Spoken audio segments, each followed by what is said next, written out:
October is the month of Teresa's, or Therese, depending on which you prefer.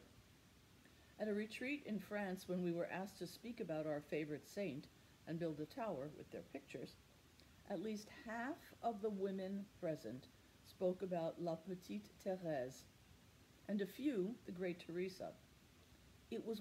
I was only one of two who talked about Ignatius.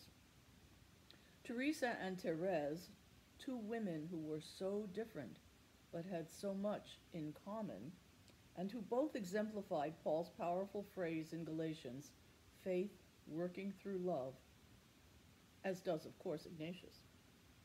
Teresa of Jesus, known as Teresa of Avila, was a woman of the Counter-Reformation and a reformer herself.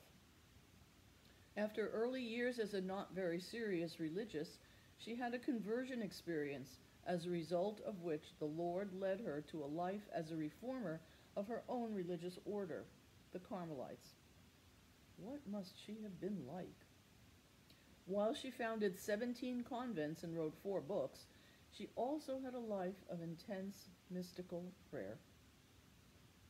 The books, of course, give us many insights into what she taught about prayer and her own relationship with the Lord.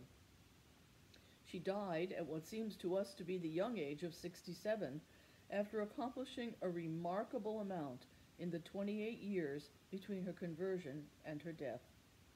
It was truly faith working through love, as Paul wrote.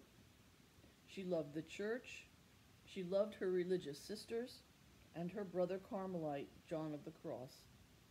It was truly a faith working through love.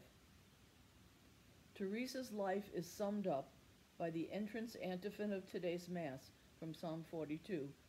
Like a deer that yearns for running streams, so my soul is yearning for you, my God.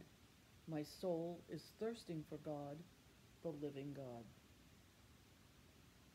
Compared to Teresa's life of monumental accomplishment, recognized by the Church as its first female doctor, where does the little Therese stand?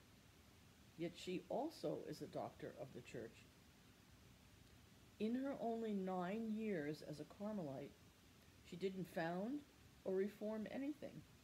But fortunately for us, she did write an account of her spiritual life, at first heavily edited by her superiors, but now available to us as she truly was. In many ways, her, quote, little way is our way, what Ignatius might call finding God in all things. No wonder her appeal has also been so lasting. Her statue surrounded by roses, recognizable all over the world.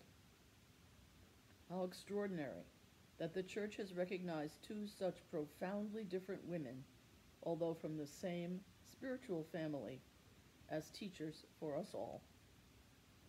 While none of us live the austere, restricted life of a discalced, that is, shoeless Carmelite, the teaching of this gospel resonates for us all. Although you cleanse the outside of the cup and the dish, inside you are filled with plunder and evil. Did not the maker of the outside also make the inside? The plunder and evil may be Jesus' characteristic hyperbole. The image is worth our contemplation. To speak the truth in love is all about that, about our interior dispositions when we talk with others, about almost any controversial political issue, of which there are so many today. What we say and do have importance, but the love or lack thereof with which we say and do them does as well. To paraphrase St. Vincent de Paul, the poor will hate you for the bread you give them if you do not give it with love. We can disagree peacefully, we can speak our truth in love, and we must also take care that our interior dispositions cohere with what we say and do. In that way, we are authentic persons who love God and one another.